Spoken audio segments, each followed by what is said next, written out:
pendientes de estas reuniones mensuales que van a ser para ver las pautas para predicar cada uno de ellos, ¿verdad? Y para muchos que quizás no habían podido reunirse virtualmente durante esta pandemia, esta reunión se convierte también en un espacio donde usted se sigue conectando con lo que está pasando.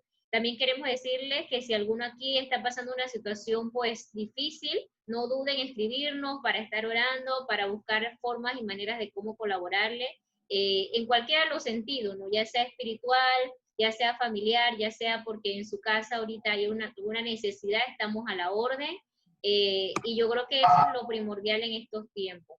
Así que como toda reunión, ¿verdad? Vamos a iniciar con el abrazo, ¿verdad? Virtual esta vez. Todo el mundo a ver un abrazo ahí virtual. Abrazo de usted mismo, ¿verdad? Marina se da besos y todo. Así que bienvenidos y bienvenidas. Y vamos a iniciar con la oración de la palabra. El salmo que vamos a estar viendo hoy es el Salmo 98. Prepare sus preguntas. También les animo a escribir su pregunta en el chat que está aquí para que puedan ser leídas. Y que el micrófono lo mantengan en silencio para que se escuche lo que Efraín nos va a compartir. Adelante, Efraín. Ok, gracias. Entonces, vamos a compartir unas generalidades para interpretar los salmos. Esto fue tomado del libro Cómo predicar desde el Antiguo Testamento de Christopher Wright. Los salmos en sí, más que teología, eran canciones que cantaba el pueblo de Israel. Los salmos son canciones que declaran la fe del pueblo de Dios. Cuando estudie los salmos, pregúntese. Yo me quedé ahí en pausa y voy para atrás. Los salmos son canciones que declaraban la fe del pueblo de Dios. ¿Hasta dónde diría yo que las canciones que cantamos hoy en nuestras congregaciones están declarando nuestra fe en Dios? ¿Hasta dónde están declarando lo que nosotros creemos o cómo nos sentimos? Aquí dice que cuando estudio los salmos, pregúntese qué estaban aprendiendo. Cuando cantamos, aprendemos. Eso que se está cantando una y otra vez, generalmente repetimos las cosas cuando cantamos, estamos aprendiendo algo. Entonces, ¿qué estamos aprendiendo? La teología, por decir así, de ese salmo, ¿es buena? ¿O estamos cantando algo que no es tan cierto teológicamente? ¿Qué era lo que recordaban o qué les recordaba que al cantar esas canciones, esas alabanzas a Dios? ¿Qué recordaba el pueblo de Dios? ¿Qué estaban declarando acerca de Dios? Ya no era tanto lo que recordaban, sino qué declaraban acerca de Dios. En este salmo veíamos que él tuvo la victoria. ¿Qué más declaraba un salmo acerca de Dios?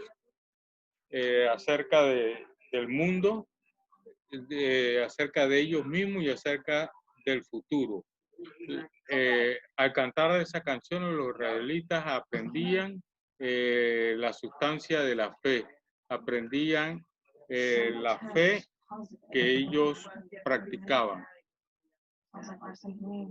Esa es la razón por la que es importante predicar los salmos y estimular a nuestras congregaciones que los lean con regularidad por su propia cuenta. Yo recuerdo, no es que yo lo practique, pero se ha recomendado que en tu lectura diaria siempre leas un salmo, algo del Antiguo y algo del resto del Nuevo Testamento, pero siempre tener un salmo como parte de tu lectura diaria. Además, ese también es el motivo por el cual debemos prestarle atención a lo que cantamos, confiando en Él, obedeciéndolo, incluso en tiempos difíciles o cuando se les presenta la tentación de ir en otra dirección. Y eso también va en base a lo que dice la palabra, ¿no? salmos siempre animan a confiar en el Señor, a obedecerlo, indistintamente cómo estén las circunstancias. Esto animan siempre a confiar en el Señor.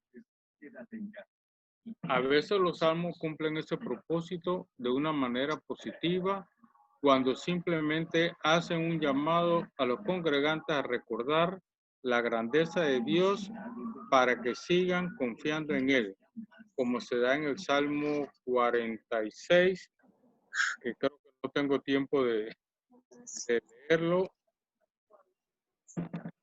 En otras ocasiones, una persona da testimonio acerca de un Dios que lo sostuvo en la prueba o lo rescató de algún peligro.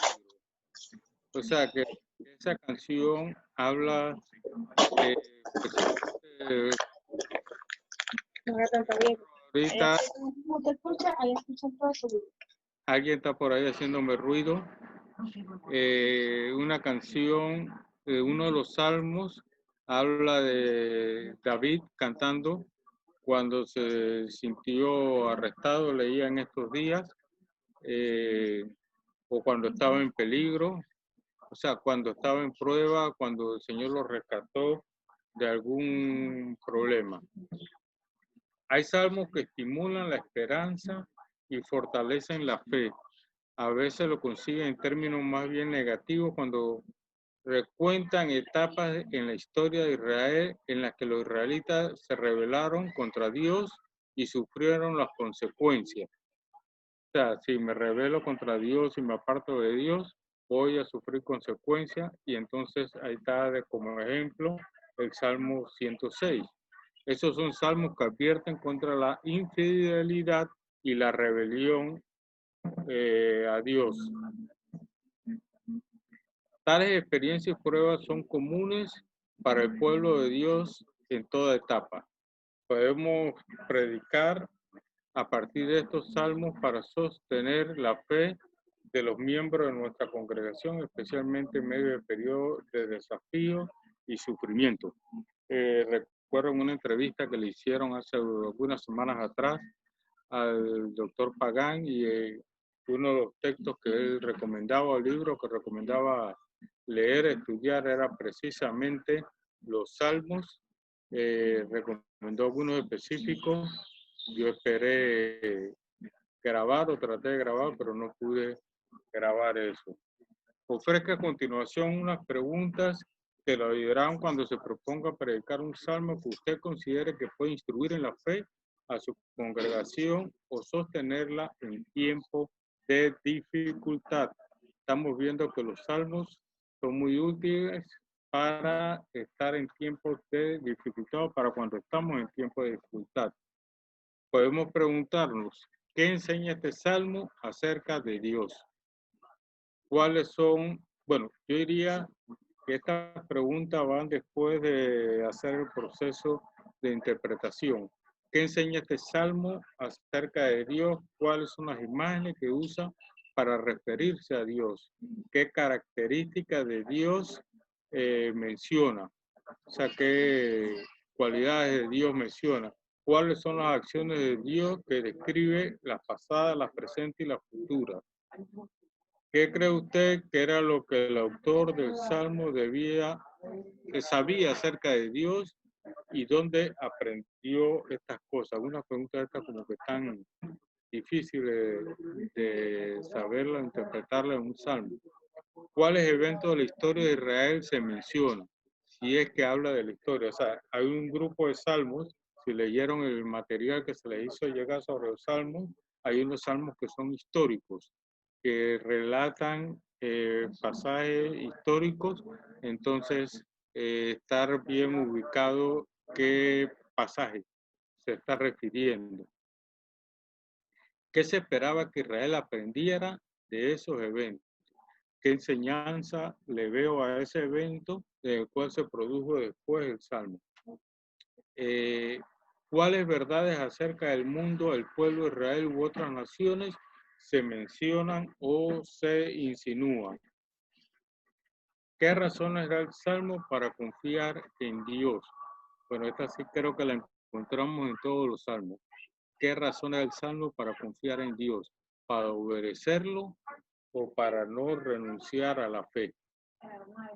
¿De qué manera este salmo se conecta con el Nuevo Testamento, con Cristo, con el Evangelio o con la Iglesia?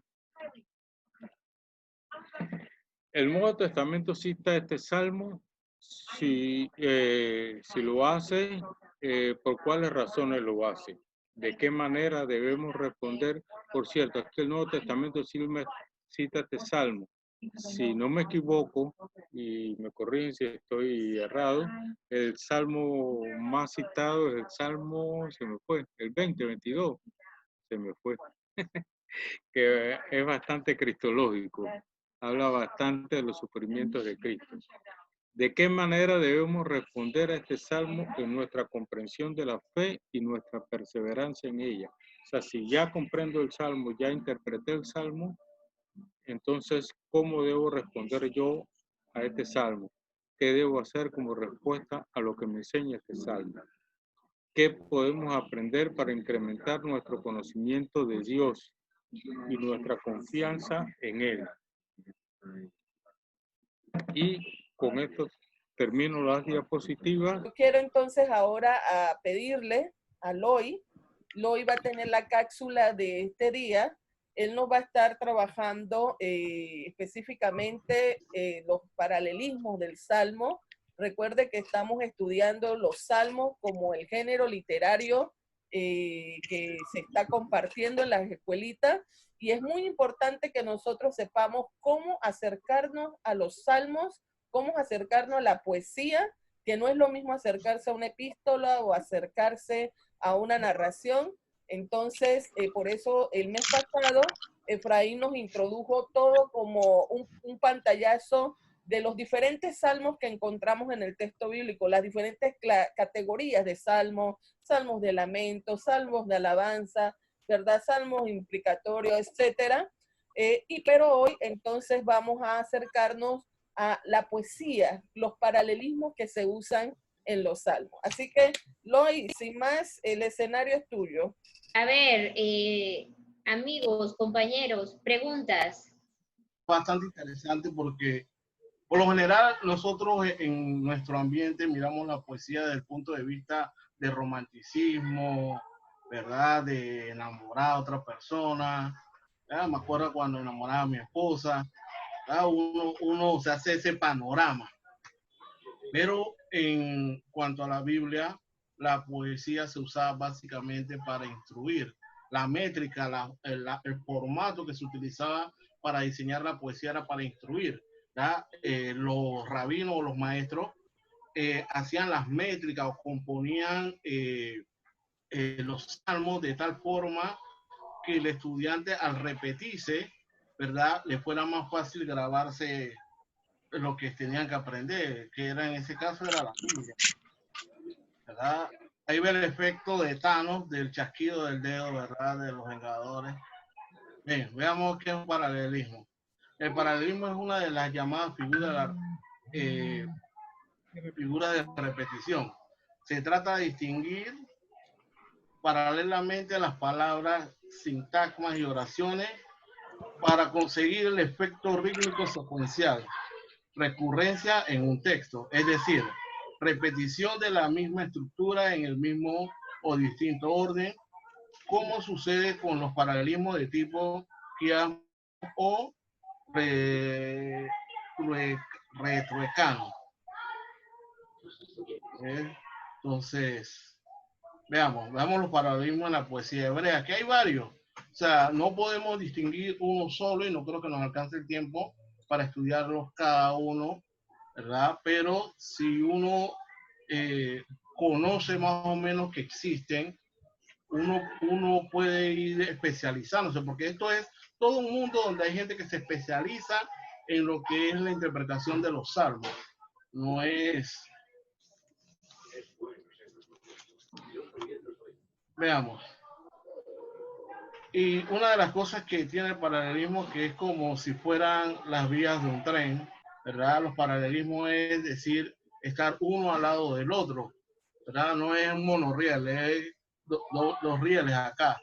Bien, paralelismo del lenguaje figurado, está el paralelismo de sinónimo, está el paralelismo antitético, está el paralelismo sintético constructivo, está la lista poética y están lo que llamaríamos los acrósticos, ¿verdad?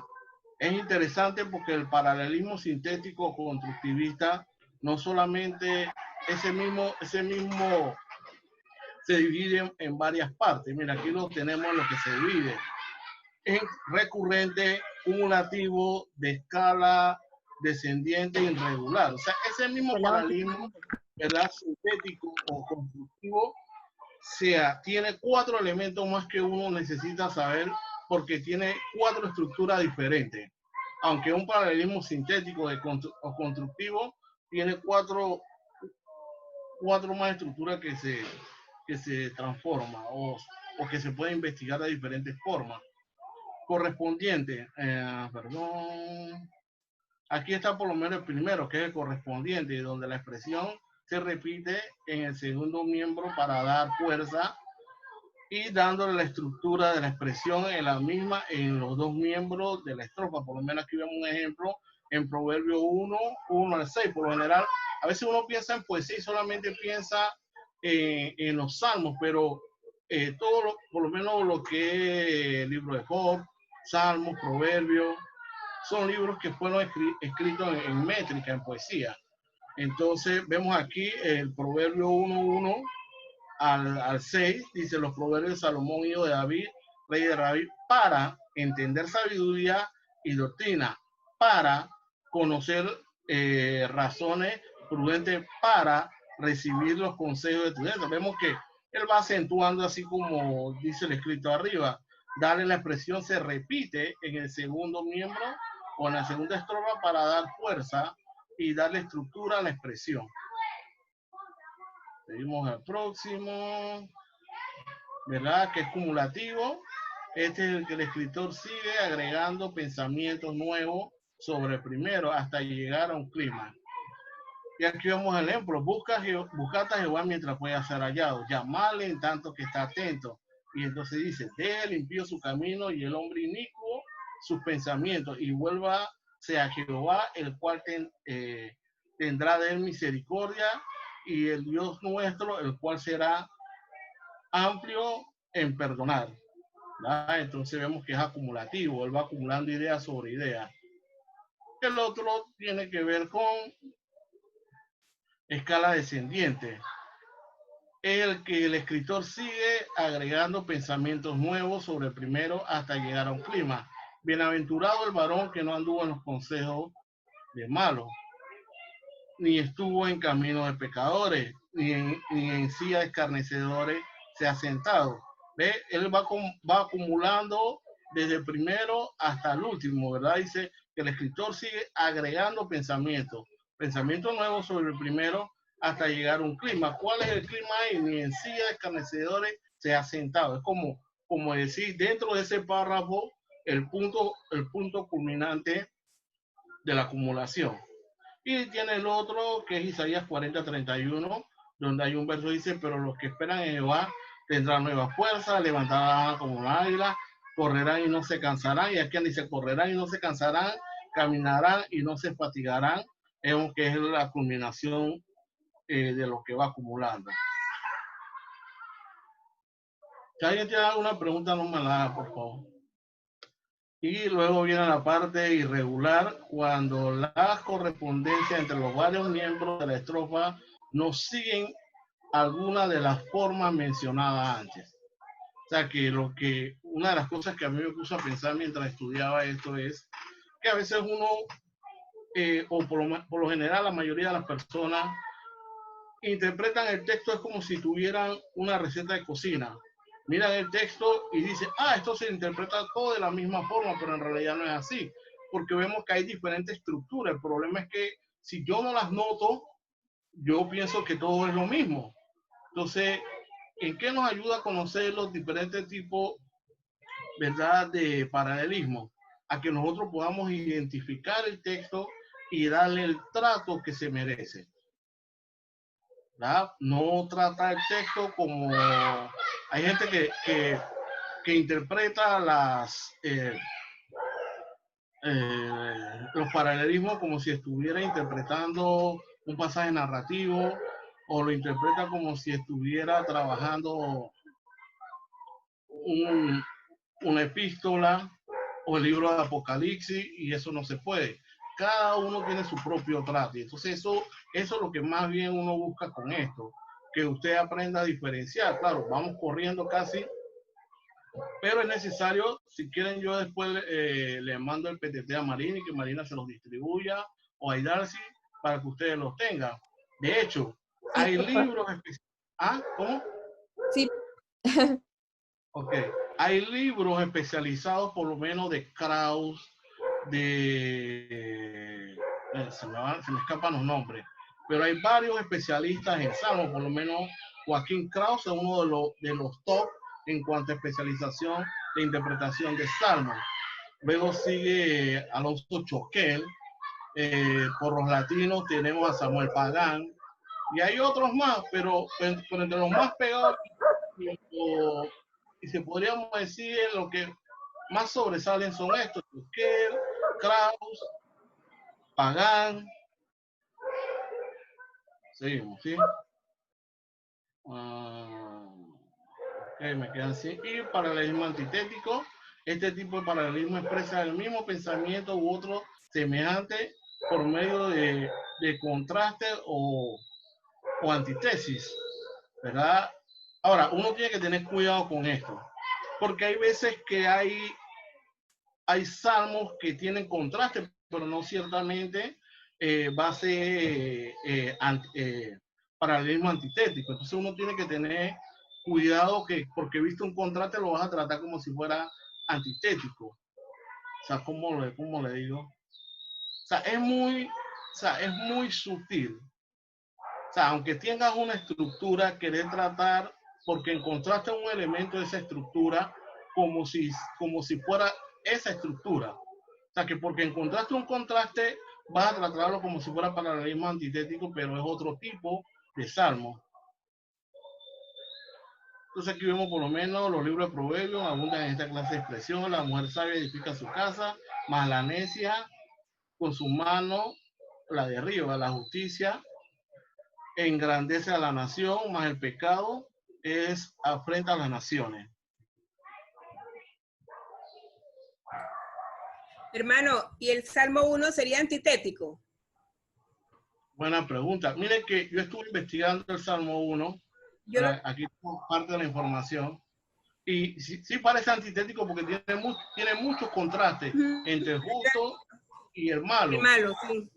Pero la verdad, Dios bendiga al hermano que ahora va a exponer el Salmo 1. Ah, ok, espero. Porque está entre los salmos más difíciles de interpretación. Yo creo que la hermana Marina lo escogió para poner la prueba, hermano, ¿verdad? Entonces, pero, ¿verdad? El Salmo 1 es producto, primero es después del exilio, ni siquiera porque está de primero en la lista de los salmos.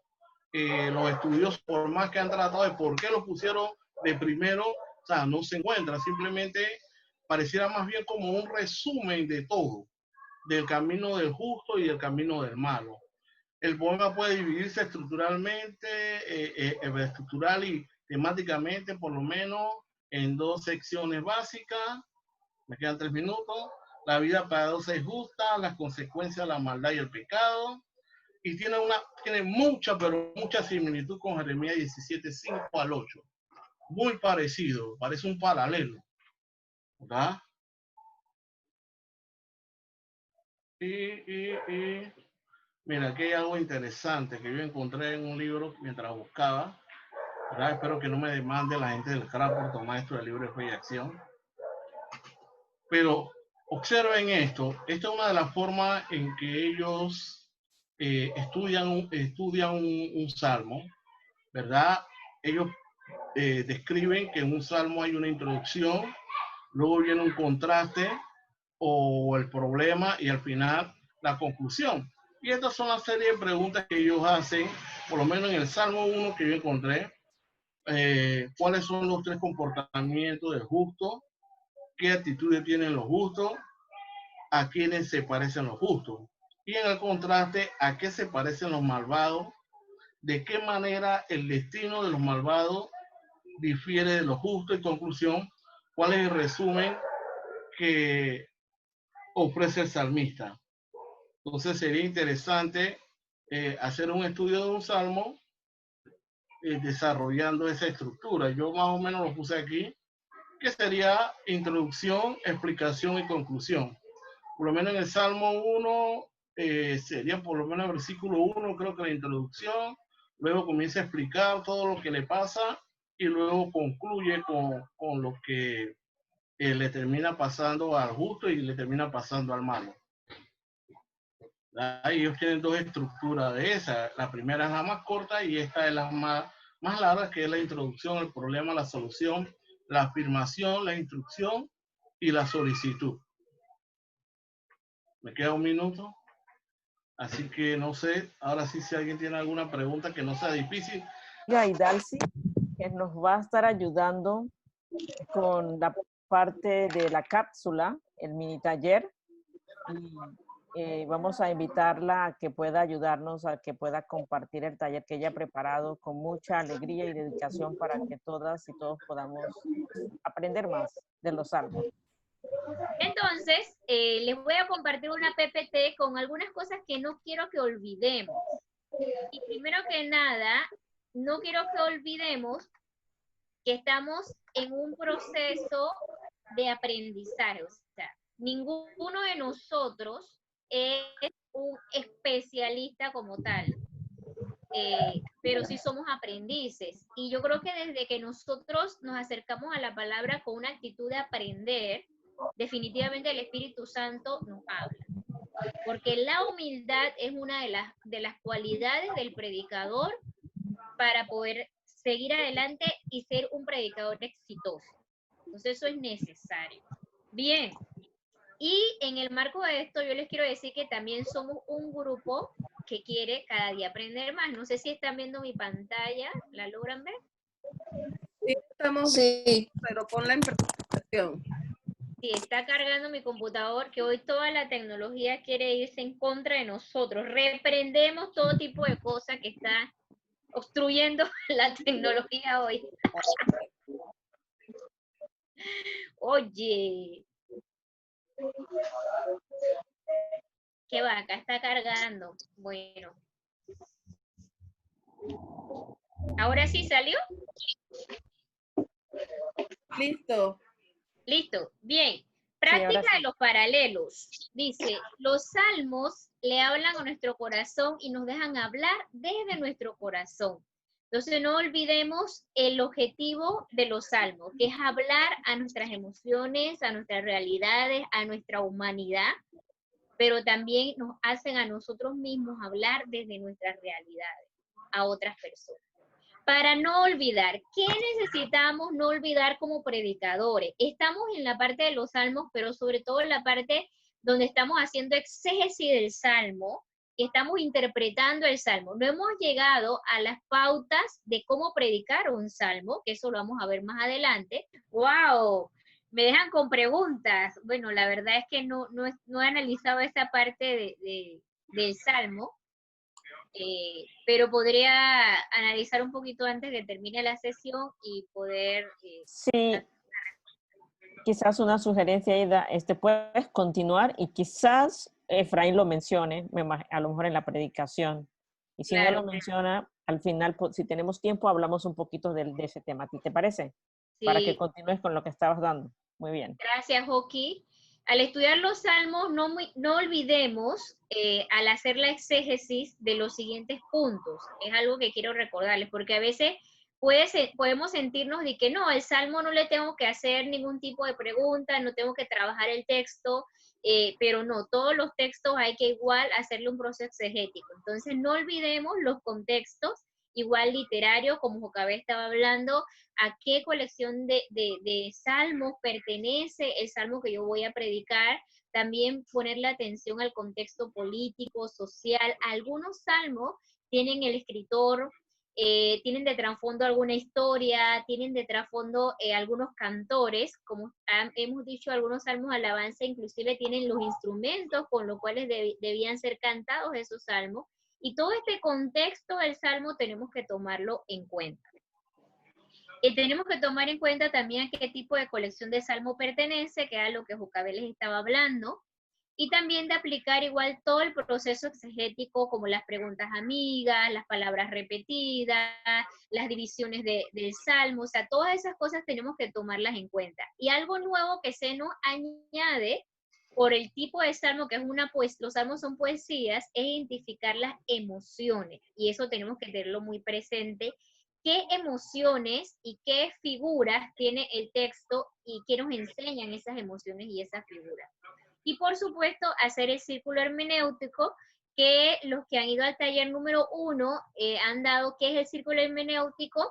El que no ha ido todavía al taller número 1, pues esperamos poderlo tener, si Dios lo permite, al inicio del 2021, presencial, o si no, de manera virtual, lo que va a ser el taller número 1 del círculo hermenéutico. Pero igual sus coordinadores de escuelitas pueden explicarle un poquito del proceso del círculo hermenéutico. Bien. Para no olvidar también que los salmos están divididos según 3 agrupaciones, según uno de los escritores muy reconocidos, que nos dice que un salmo puede estar entre la clasificación de ser un salmo de orientación, que nos demuestra confianza, certeza, seguridad, estabilidad. Como ejemplo está el Salmo 8 y 133, y esto sí les animo a leerlo pensando en eso. Están los salmos de desorientación, que son los que nos transmiten la confusión, el colapso de la persona, el ser oprimido, desplazado, ejemplo Salmo 73. O la reorientación, que es la parte de volver a estar estable, seguro y una vida nueva, en el Salmo 34 como ejemplo. Nota, no dejar de pensar en estos 3 momentos cuando estudiamos un salmo. O sea, si este salmo es de orientación, de desorientación o de reorientación. Y ahí pues les dejé como algunos ejemplos también. Entonces eso solamente como para no olvidar. Bien, ahora yo quiero que repasemos un poquito los paralelos que nos estaba hablando Loy la vez pasada. Y es más, voy a hacer aquí algo. A ver. Bien, abran su micrófono y díganme por lo menos 3 paralelismos que nos estuvo hablando la última vez. 3 paralelismos.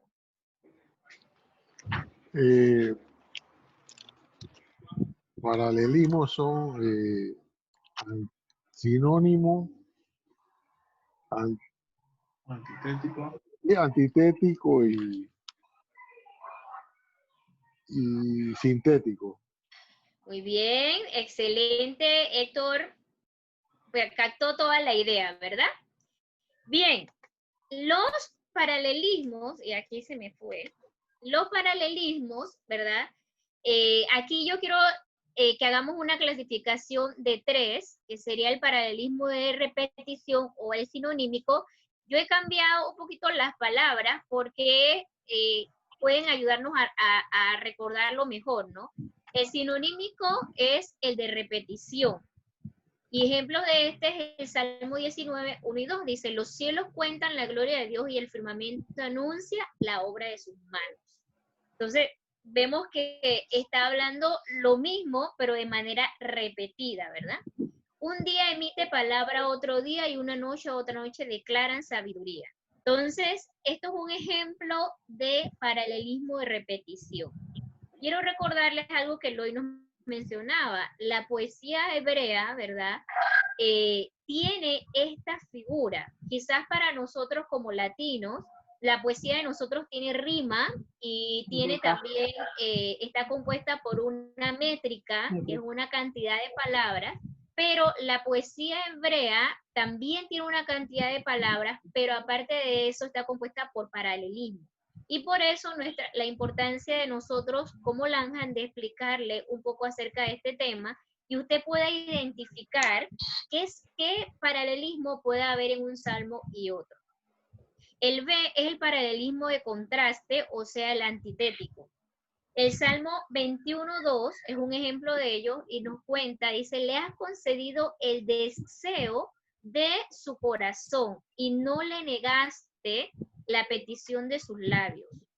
Entonces, esto es un salmo de contraste, antitético. Y el paralelismo es suplementos o sintético, que la idea es que va dándonos más información acerca de la primera línea. Es como si fuera ampliando lo que la primera línea me está diciendo. El Salmo 103, del 2 al 4 dice, bendice alma mía a Jehová y no olvides ninguno de sus beneficios.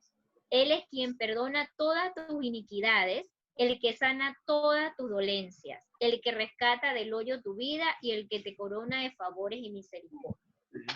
A ver, quiero repetir un poquito esto. Dice, paralelismo de repetición, si ustedes ven, los cielos cuentan la gloria de Dios, se habla de los cielos contando la gloria de Dios, pero dice, y el firmamento anuncia la obra de sus manos. Las dos líneas nos está diciendo lo mismo, pero de una manera poética.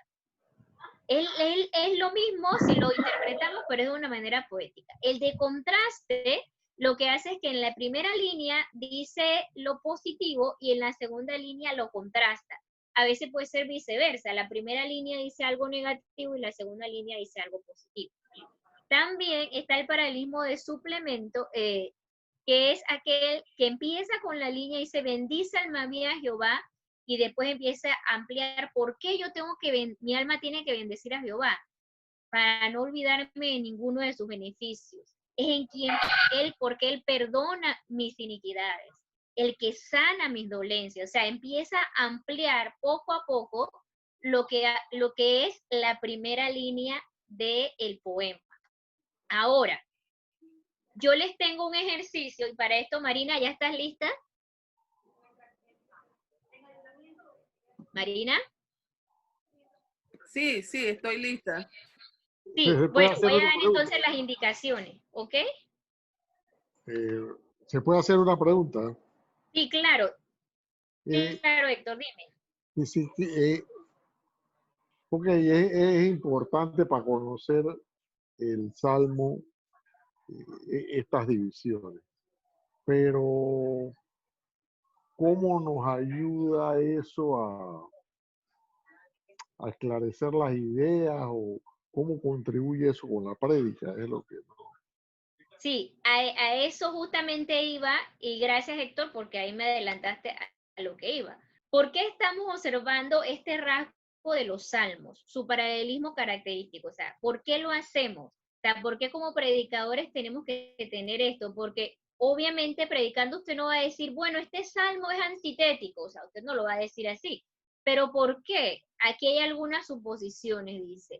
La intención es que podamos sentir la textura y la profundidad de la poesía en los salmos. O sea, nosotros tenemos que ayudar a la gente que no tiene este conocimiento a que ellos sientan el propósito del salmo. O sea, si un salmo, por ejemplo, se repite la misma idea en varios momentos porque es un paralelismo sinonímico, entonces hay una importancia en esa repetición, ya sea una cualidad de Dios, ya sea algo que Dios nos está pidiendo. Entonces uno tiene que reafirmarle eso y la profundidad del salmo, porque si lo dejamos solamente en palabras o poesías, tenemos que decirle, o sea, la intención por lo cual fue escrito. Igual manera, si es antitético, si es algo que de repente en la primera línea se dice algo positivo y en la segunda algo que es totalmente contrastante a ella, en pensar por qué se dice eso, porque ahí justamente nos está haciendo un cambio el escritor que tiene un propósito para la aplicación de ese pasaje, ¿no? Y finalmente llevar a nuestra congregación a que aprecie lo que dice, pero también cómo se dice. ¿Qué quiere decir esto?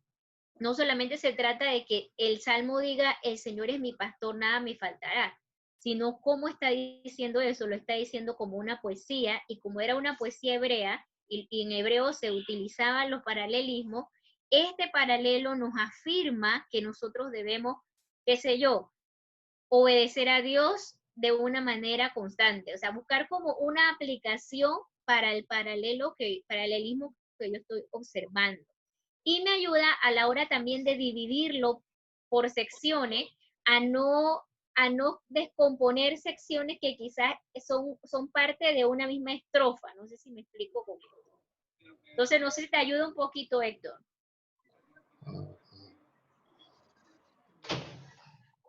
¿Puedes explicar un poquito más lo último que dijiste? Sí. Cuando yo estoy dividiendo el salmo, porque lo voy a predicar ya sea en 3 o 4 partes o más, si no conozco que hay un paralelo en una sección o no lo reconozco, yo podría dividirlo y estoy, como quien dice, es como utilizando algo para lo cual no fue hecho. Entonces estaría dañando la poesía y no tendría el mismo sentido. Es como que nosotros agarráramos una canción, pero hiciéramos un acento donde no se debe hacer. O solamente cantamos una parte que no tiene sentido. Entonces, el paralelismo tiene sentido cuando se ve alrededor de todos los versículos que componen ese paralelismo. Entonces, eso me va a ayudar a mí a hacer una estructura también a la hora de predicarlo y no dañar el paralelismo. Por ejemplo, aquí en el cuadro que yo les hice, o sea, si yo sencillamente digo, bueno, mi punto 1 de la predicación va a ser los cielos cuentan la gloria de Dios. Y el punto 2 va a ser, y el firmamento anuncia la obra de sus manos. O sea, estoy dañando el paralelismo porque ese 19.1 es un paralelismo solo. Yo podría hacer una sección solo de ese paralelismo, sin dividirlo. Entonces, es como un ejemplo, no sé si me logro explicar. A veces es más fácil aprenderlo que explicarlo. Loy está levantando la mano, Idalci. Loy, vale, ayúdame. Sí, bueno, básicamente cuando tú predicas, si tú no conoces la estructura de un salmo, de un proverbio, de cualquier libro, Una parábola inclusive. exacto, cuesta más al predicador entender el texto. Y si no entiendes el texto, ¿cómo lo puedes explicar? Entonces comienzas a inventar sobre las ideas que tú tienes, pero no dejas que el texto te hable. Por eso que es importante conocer qué tipo de salmo es, a qué familia representa, porque igual tú tienes que transmitir los sentimientos que hay en el salmo a las personas. Entonces, si hay un contraste, pero tú simplemente predicas el lado positivo y no le das a la gente al negativo, siempre queda como un vacío en tu prédica. Entonces tienes que usar los dos lados, al menos que hayas diseñado una serie de 2 sermones sobre ese salmo. Entonces es muy importante para un predicador conocer la estructura del texto que tiene enfrente. Ok, está clarito. Gracias. Gracias, Héctor. Un ejemplo de esto es que, por ejemplo, si los salmos se hubieran escrito por personas latinoamericanas, quizás el salmo tuviera un ritmo diferente y hasta palabras diferentes, ¿no? Entonces, como los salmos no fueron escritos por latinoamericanos, sino que fueron escritos por el pueblo judío, porque era parte de su liturgia, de su adoración a Dios, de su alabanza a Dios, tenemos que tratar de entender el salmo dentro de su contexto, que es el pueblo judío y su época. Y como ellos lo escribieron de esta manera con los paralelismos, tenemos que meternos un poquito en esa onda para lograr entender el porqué. Bien, ahora Marina, bien, miren, Marina los va a dividir por grupos y en el grupo van a tener 7 minutitos donde van a poder durante esos 7 minutos hacer un pareo. ¿Cuántos aquí fueron a la escuela? Yo, ¿verdad?